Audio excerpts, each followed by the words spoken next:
Alors on va démarrer très rapidement par un petit tour de présentation. Laurent, tu es le premier. Vous êtes le premier cofondateur et CEO d'Implicit. Je le prononce bien ? Implicit. Comme on veut. C'est quoi le métier d'Implicit ?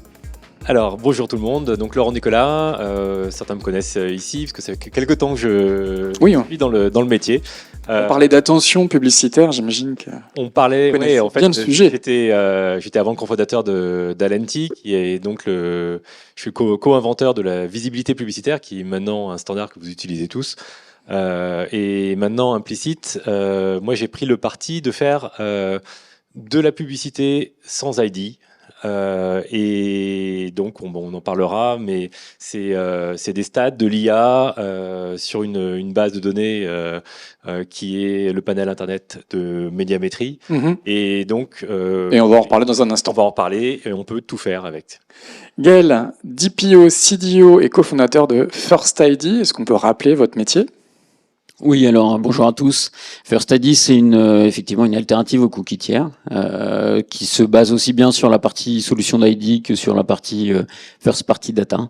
Je pense que la création de First ID, c'est simple, hein, c'est 50%.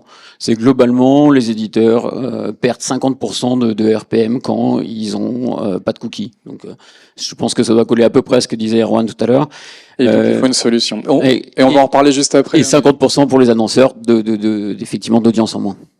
Aurore, bonjour, lead data stratégie chez Publicis Media. Encore merci de nous accueillir ce matin. Votre périmètre chez Publicis Media ? Alors moi, mon métier chez Publicis, c'est d'accompagner les annonceurs sur tout ce qui va être insight, activation et mesure, dès lors qu'on travaille au-delà des outils traditionnels de media planning. Donc par exemple, faire une mesure cookie-less, préparer une roadmap de tests et de mesures associées sur des alternatives aux cookies tiers. Et on va y revenir dans un instant. À votre droite, Damien Priby. Bonjour Damien, directeur digital stratégie et investissement chez OMD. Même question et même réponse à peu près. Même réponse à peu près, effectivement. Moi, je dirige donc du coup toute la partie digitale chez OMD pour le groupe Renault. Et donc, je travaille avec une grande équipe qui teste diverses solutions, aussi bien du média jusqu'à la data, la tech. Donc, c'est vraiment un scope assez large, mais qui permet justement d'avoir une belle vision du marché. Merci. Et Charles Duquesne, lead director et client stratégie chez TDD, The Trade Desk. Exactement. Vous pouvez rappeler l'activité The Trade Desk ? Oui, effectivement, il y a pas mal de monde qui en a parlé, donc merci à tous. Mais en gros, TTD, oui, c'est un DSP indépendant et on est que du côté buy-side, donc ce qui est de plus en plus important, je pense. Donc nous ne sommes pas juges et parties, ce qu'on dit depuis une quinzaine d'années maintenant et qui parle de plus en plus. Donc quand on parle d'ID, quand on parle d'éditeur, on n'a pas de choses à promouvoir plutôt qu'une autre. Très bien. Alors, on va essayer de rentrer dans le concret et, si possible, partager quelques chiffres. On est là pour essayer de savoir quelles sont les solutions cookieless qui aujourd'hui fonctionnent. Laurent, peut-être on peut démarrer. Aujourd'hui, en cookieless, qu'est-ce qui fonctionne ? Est-ce qu'on peut parler de chiffres ?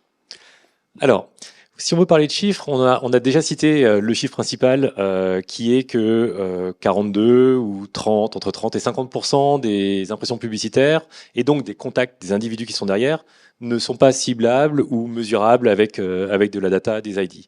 Quand on a entendu les éditeurs parler de tests, ils disent on voit dans 80% des cas où on a des cookies, on a aussi un ID. Il faut se dire que c'est 80% de 42%.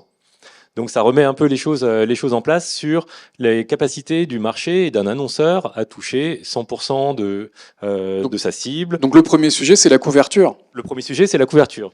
Donc l'idée derrière, pour nous, c'est de dire, il y a des façons de faire de la publicité qu'on appelle le contextuel. Ça a été très très peu cité ici aujourd'hui. Il y a le contextuel sémantique, mais nous, on s'intéresse non pas seulement à ce qu'il y a dans la page, mais à qui est derrière la page. Et donc, les solutions contextuelles, elles, n'ont pas besoin de cookies, n'ont pas besoin de consentement, et permettent d'adresser 100% de la population. Et dans notre cas, ce qu'on a fait, c'est qu'on s'est dit, on a une source de données qui est extrêmement intéressante. On a 1 milliard d'événements qui sont enregistrés tous les ans sur une population représentative de la population française qui a donné son accord parce qu'ils ont signé un contrat avec Médiamétrie, qui installe un logiciel qui enregistre toute leur activité digitale de façon anonyme.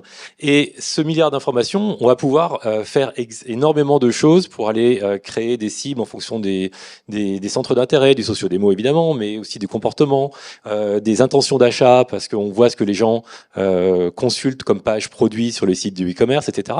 Donc on n'est pas du tout sur du media planning comme on pouvait faire il y a 25 ans. On est sur quelque chose de beaucoup plus granulaire, avec des capacités de ciblage qui sont Donc c'est de l'audience planning moderne en extrapolant les données déterministes de médiamétrie at scale. Exactement, c'est ça. Okay. C'est on va être capable de généraliser à partir de cet échantillon. Donc c'est sur un an, ça représente 300 000 personnes. 1 milliard d'événements, on va être capable d'extrapoler avec un bon degré de fiabilité parce que c'est représentatif sur l'ensemble de la population internaute. Alors qu'en pensent les annonceurs de ces solutions? Alors les annonceurs, on a l'avantage de parler leur langage. C'est-à-dire que on parle pas d'ID, on parle pas de choses techniques, on parle d'individus. Le panel est cross-device, donc on a une approche qui est nativement cross-device. Il n'y a aucun ID qui est nativement cross-device. Et donc on va être capable de parler de leur persona, qui a derrière les pages, quelle est la répétition cross-device par exemple. C'est quelque chose de très dur à faire avec des solutions d'identifiants. Nous c'est natif.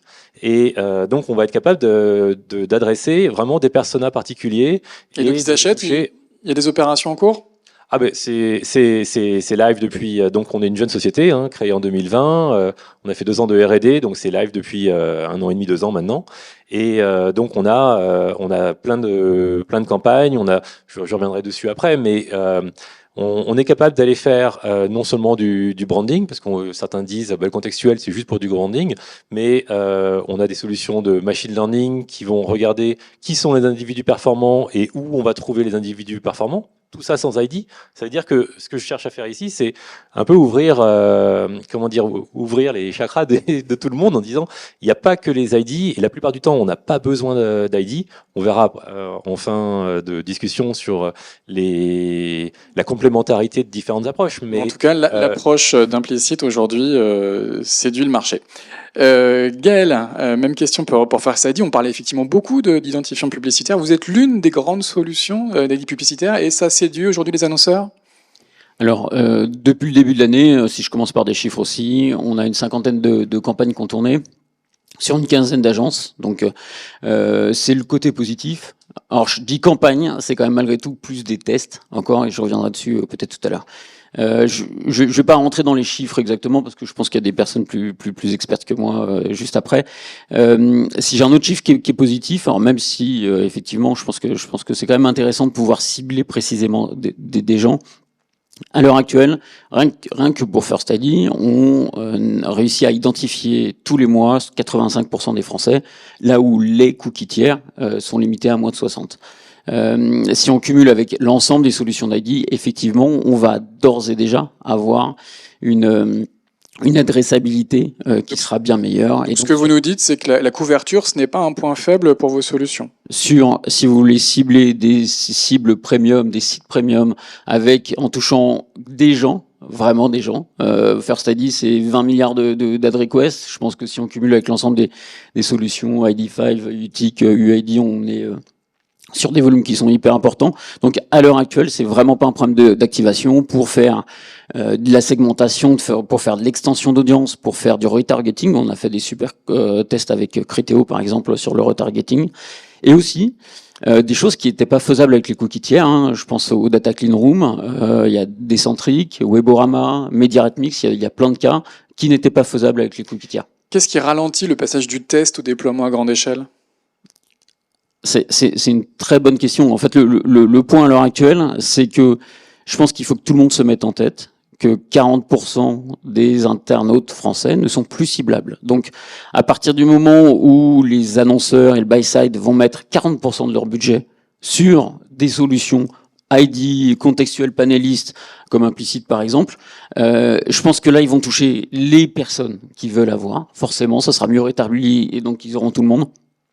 Et ce jour-là, je pense qu'on parlera même plus de cookie tiers parce que ça sera juste un identifiant. Une technologie parmi d'autres. Exactement. Alors on va justement poser la question à Aurore et Damien. Aurore, donc lead data strategist chez Publicis Media, je crois que vous travaillez beaucoup avec Intermarché et j'imagine que vous avez un peu testé toutes les solutions du marché. Alors complètement, on a fait plusieurs tests avec Intermarché et je pourrais vous donner quelques chiffres, même si on va pas allez-y, rentrer allez-y. dans le détail, mais je pense que ce qui est important, c'est déjà quand on souhaite aborder ces solutions cookie-less, c'est de repartir des objectifs et de la stratégie de la campagne.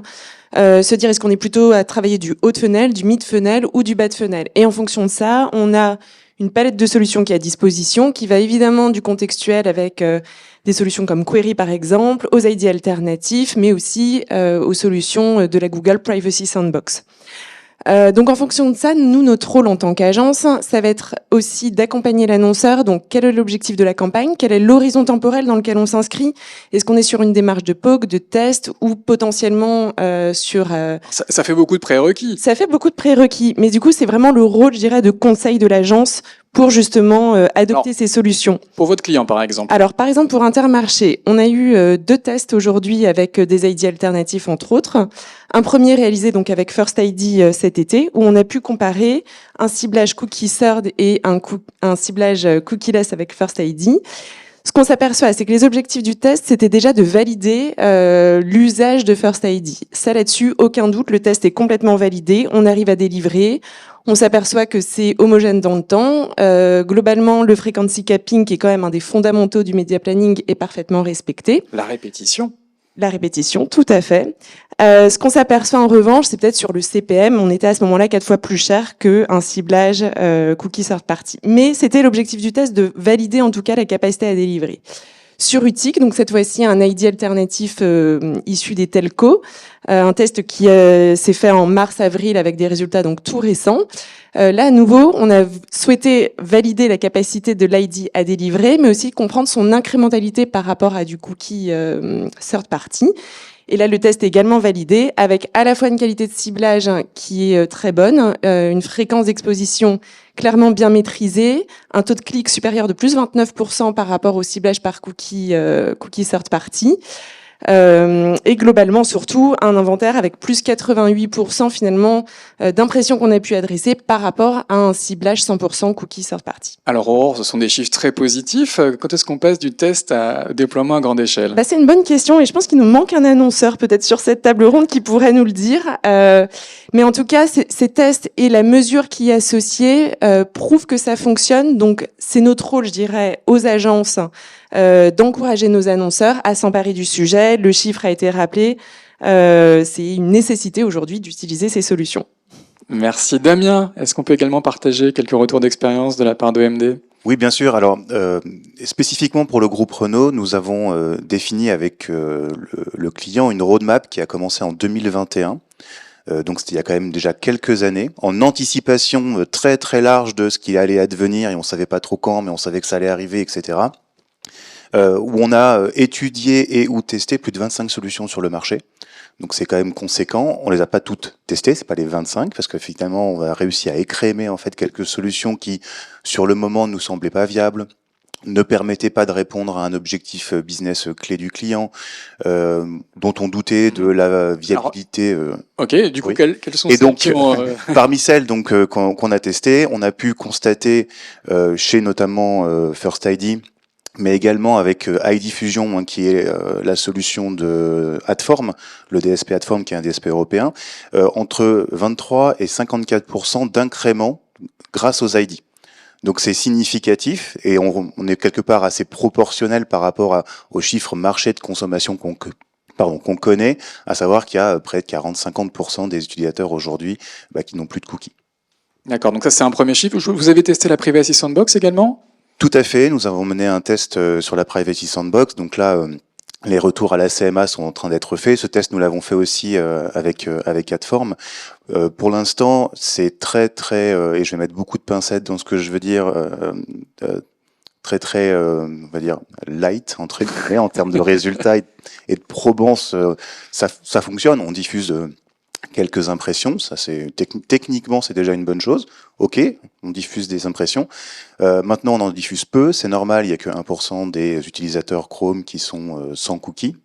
Maintenant c'est la qualité de ce qu'il y a derrière. Effectivement, comment est-ce que ces API transmettent la bonne donnée de la bonne personne qu'on souhaite cibler. Et là, on se rend compte, du coup, vous l'avez tous vu, je pense, en tapant dans Chrome, Topics, j'ai oublié le mot qu'il y a juste après. Bref, on peut vérifier les topics qui nous sont attribués. Bon, il y a 6 mois, c'était n'importe quoi.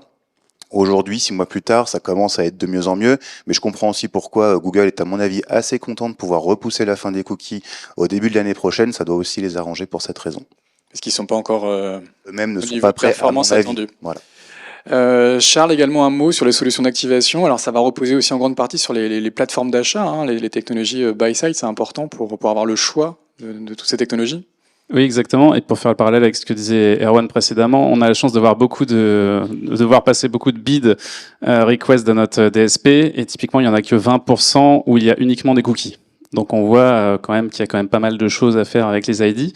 Et typiquement, c'est pourquoi on parle beaucoup de performance en général quand on parle d'ID pour retrouver un peu le même schéma qu'on avait précédemment. Mais il y a aussi sur la partie, on va dire, haute funnel, où nous, on a ce qu'on appelle un graphe qui répond à pas mal de sujets précédents.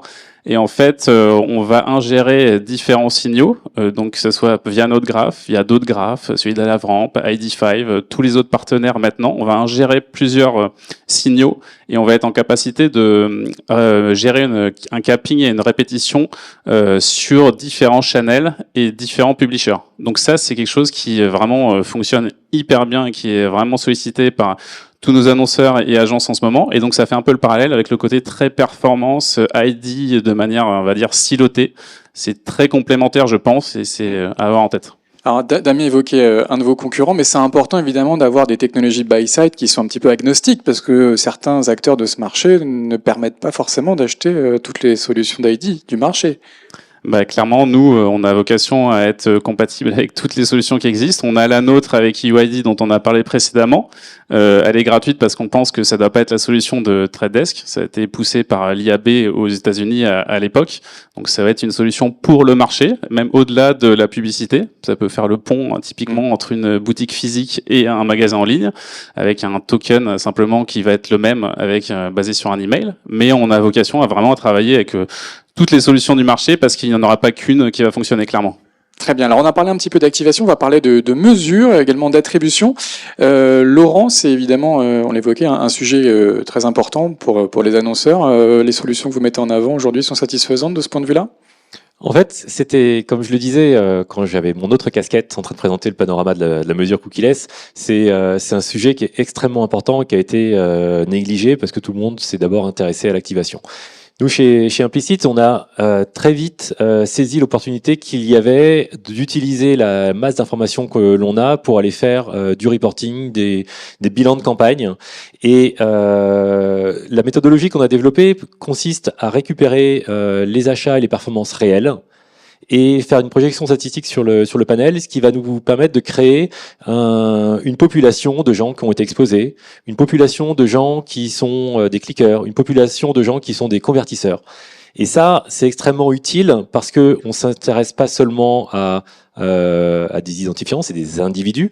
On s'intéresse pas seulement au contexte d'exposition, on s'intéresse vraiment à connaître qui est pertinent pour l'annonceur. Donc c'est finalement des méthodologies assez traditionnelles dans le monde de la publicité. Alors, je pense que dans le monde de la publicité, regarder les profils des gens qui performent, je pense que c'est vraiment très, en tout cas dans le monde du panel, on n'a pas d'informations en télévision sur ce qui performe et qui performe, et dans le monde du digital, on a toujours cherché à savoir un peu qui performait, mais très souvent on se limite à savoir où ça performe, quels sont les sites sur lesquels ça performe, quel est le profil des individus, comment les individus performants se distinguent de ceux qui avaient été ciblés au départ. Je prends un exemple tout simple, hein. À Noël, une campagne, c'est un use case dans le panorama, une campagne pour un parfum pour hommes. Mais notre IA a trouvé que il fallait cibler les femmes aussi parce que alors que l'annonceur voulait cibler les hommes, il fallait cibler les femmes parce que période de Noël, cadeau égale D'accord. et En tout une cas, la population. technologie elle est à maturité aujourd'hui pour faire La de la technologie mesure. est à maturité et c'est super important. Gaël, un mot là-dessus? Alors, prenons une image. Imaginons que Google, de Chrome, décide de couper les cookies tiers aujourd'hui. C'est ma dernière question. Ah mince. Alors je l'anticipe Allons-y, ou pas? allons-y. Ah bah, désolé. S'il les coupe aujourd'hui, qu'est-ce qui se passe?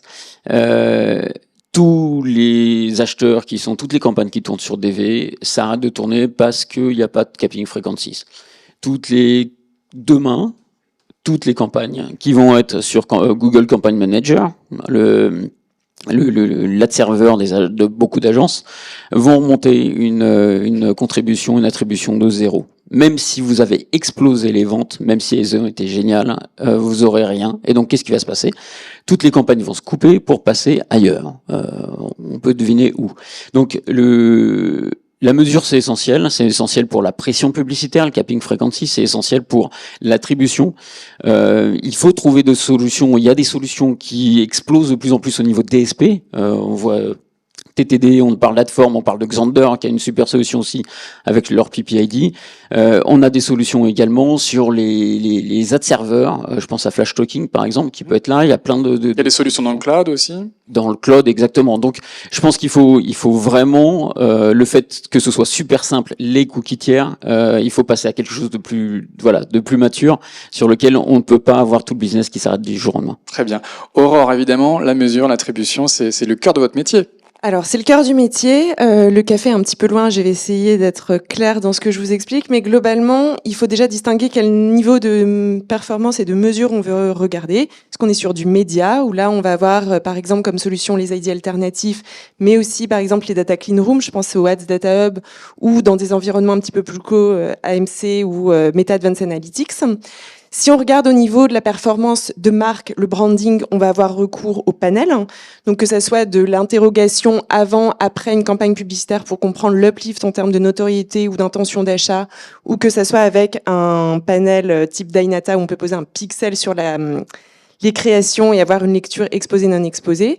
Et je dirais là où aujourd'hui on a le plus de solutions possibles, c'est quand on cherche à mesurer la performance business, l'incrément sur les ventes. Alors justement, il y a l'approche par incrémentalité qu'on peut travailler au sein des data clean room quand on travaille sur une réconciliation entre l'exposition et une donnée de vente. On peut le travailler toujours sur des panels, type un Count-Award panel. Et on va avoir également les approches geo-based. Donc ça, c'est un grand renouveau. C'est assez classique finalement comme approche. On a Marketing Scan, Nielsen, les panels distributeurs qui permettaient de le faire. Donc le principe, c'est d'isoler des zones de contrôle et des zones de test où la publicité est activée, de comparer les évolutions de vente. Mais il y a également Google, par exemple, avec Test and Experiment, qui met à sa disposition le Google Collaboratory, qui va permettre aux agences, donc par exemple chez nous, nos data scientists, de travailler avec des outils qui vont permettre justement d'apparier des zones test et témoins et de pouvoir nous-mêmes réaliser ces mesures geo-based. Donc Aurore, si je comprends bien, un peu un retour à des bonnes vieilles méthodes d'agence. Alors, retour à des bonnes vieilles méthodes d'agence, certes, mais il y a quand même les data clean room qui nous permettent de faire beaucoup de choses. Moi, je vais prendre un exemple avec L'Oréal, pour qui on travaille sur pas mal de mesures d'incrémentalité. C'était les débuts en 2022. Aujourd'hui, on va aller mesurer l'impact de notre campagne sur d'autres éléments. Par exemple, de la fréquence d'achat. Et finalement, ces environnements nouveaux, les data clean room, vont permettre d'aller bien au-delà dans la compréhension de la performance.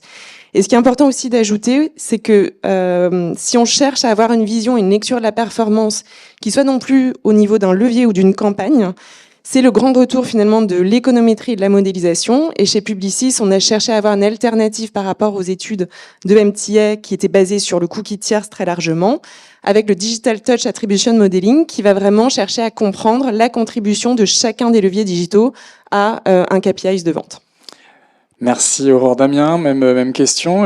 Les agences finalement, elles sont armées pour ce nouveau monde. Tout à fait. Alors, du coup, je vais me permettre juste de faire une parenthèse par rapport à ce qu'a dit Gaël. Non, ce ne sera pas le bug de l'an 2000. Toutes vos campagnes ne vont pas s'arrêter. Normalement, si votre agence a bien fait votre travail, vous devriez être accompagné sur le sujet et ça va bien se passer, globalement. tout ce qu'a dit Aurore est parfaitement vrai et tout à fait pertinent. Énormément de solutions, des solutions historiques qui existent depuis très longtemps, des nouvelles solutions qui arrivent. Data Clean Room, c'est vraiment clé.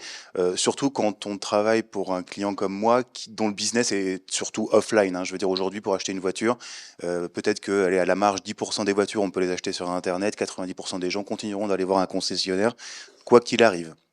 Et donc, le fait d'avoir cette maîtrise, c'est-à-dire pourquoi est-ce qu'on a besoin d'avoir une vision plus déterministe des choses que probabiliste, c'est aussi pour ça, pour la connaissance consommateur, pour nous assurer qu'on arrive à mesurer le parcours d'achat jusqu'au bout et avec une remontée du business, la commande prise.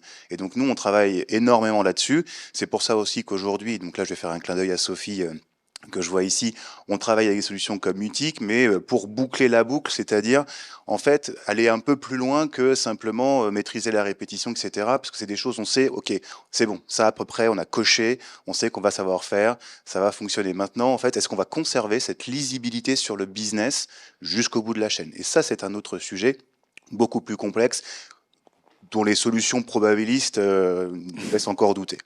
Charles, un mot sur cette question de la mesure, très rapidement, et puis je vais vous demander à tous les 5 un mot de conclusion.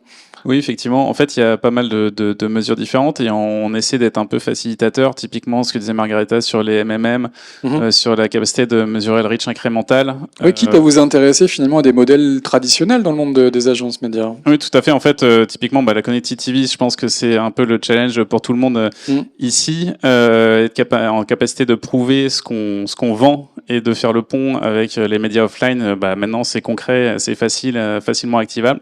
Pareil pour les MMM, on commence à avoir de plus en plus de demandes sur ces sujets-là. Et puis après, il y a des sujets un petit peu différents, type serveur to serveur, pour faire une espèce de pont entre cookies. Donc en tout cas, les solutions existent. Exactement. Alors je vais vous demander très rapidement à tous les 5 un mot de conclusion. Laurent? Alors, il faut faire une conclusion en 2 temps. Premier temps, on va parler très courte. On va parler de complémentarité. On cherche pas à opposer les solutions d'ID avec des solutions contextuelles ou probabilistes. Les deux vont être complémentaires. Si on veut pouvoir avoir de l'information sur 100% de la population, on est obligé d'avoir des approches probabilistes. Okay. Ça, c'est le premier point. Et dans ce cadre-là, les solutions d'identifiant vont permettre de créer des modèles qui vont être généralisés par des solutions probabilistes. Et c'est, je pense, comme ça qu'on peut voir l'avenir. Le deuxième point, c'est comment est-ce qu'on passe de 2023, c'était des tests. On a testé, etc. Ce qu'on nous dit, c'est on a testé vos solutions, ça marche, c'est efficace, c'est même souvent plus efficace que les data. Donc il faut passer à l'échelle. Et donc maintenant, il faut passer à l'échelle. Exactement. Et ça, c'est ce qui se passe en 2024 pour nous. Très bien, merci Laurent Nicolas, cofondateur et CEO d'Implicit. Gaël, un mot de conclusion très rapidement. Ouais, alors Laurent parlait de complémentarité, effectivement c'est important, l'interopérabilité aussi c'est important. Entre les solutions d'ID. Alors, entre les solutions d'ID et aussi entre les familles. On a fait un test par exemple avec Weborama sur du contextuel étendu avec de l'ID. Peut-être qu'un jour on le fera avec Implicit aussi, sur du panel avec de l'ID, et je trouve que ça c'est des choses qui sont importantes. Martin tout à l'heure disait qu'il y avait peut-être trop de solutions. Il doit y avoir 250 SSP dans le monde. Le problème, c'est pas qu'il y en ait trop ou pas, c'est est-ce qu'elles couvrent les use cases, est-ce qu'elles sont facilement accessibles, est-ce que vous avez besoin de les avoir toutes ou pas? Pas forcément. Donc l'important, c'est effectivement, nous avec First ID, on essaye d'avoir une solution qui est déterministe et avec du scale. Quand un éditeur a la solution, il a 95% de ses identifiés, enfin, donc en tout cas, avec un identifiant, et donc voilà, ça permet de faire cette interopérabilité. Merci beaucoup. Merci Gaël. Donc pour First ID, Aurore, un mot de conclusion très rapide. Alors, le mot de conclusion, ça sera par rapport à l'ensemble des solutions qu'on a pu vous présenter ce matin. Il y en a énormément. Ça peut paraître un peu compliqué du coup de se dire vers quoi je me tourne quand on est l'annonceur. Donc je pense qu'il faut vraiment se reposer sur l'agence et que c'est notre rôle de débroussailler, de défricher un petit peu le chemin, d'être simple dans nos mots, d'être force de recommandation et de s'emparer justement de plus facilement, en tout cas, de ces alternatives de ciblage et de mesure. Merci Aurore. Publicis Media sera là, tout comme OMD, pour accompagner les annonceurs. Damien, un mot de conclusion? Je vais reboucler sur ce qu'a dit Erwan tout à l'heure, qui était tout à fait juste. En fait, à un moment donné, il faut qu'on arrête de bricoler dans notre garage. Il faut prendre une décision. Sauf qu'en fait, comment est-ce qu'on sait qu'on prend la bonne décision, ou même comment est-ce que nous, agence conseil, on sait qu'on va recommander la bonne solution au client. Donc ça passe par déjà du test and learn, ça on l'a dit. Il y a encore des nouvelles solutions qui émergent. Donc ça, il faut quand même qu'on continue de se dire, ok, peut-être que je vais continuer de tester certaines solutions. Maintenant, compte tenu du scope du client, il n'y a pas one size fits all. C'est pas une solution unique qui conviendra à tout le monde et hop, revenez, n'en parlez plus, ça ira. Il y a des gens pour qui les solutions de Google qui sont 100% probabilistes. Donc, il faudra tout tester. Voilà. Et en tout cas, les agences seront nous, là les pour agences, ouvrir. on sera là pour proposer ce qu'il y a de mieux, effectivement, à nos clients toujours. Ça nous Très permet. bien. Merci Damien d'OMD France. Charles, du coup, le mot de conclusion. Oui, Très rapidement. Exactement, tout à fait aligné. Effectivement, il n'y a pas une solution qui est mieux que les autres. En fait, le but, c'est d'avoir une stratégie qui soit exhaustive. Et aujourd'hui, ça fonctionne, c'est performant, donc pas hésiter à challenger, effectivement. Et surtout avoir les bons outils. Merci Charles de The Trade Desk. Merci à tous les 5, on peut les applaudir.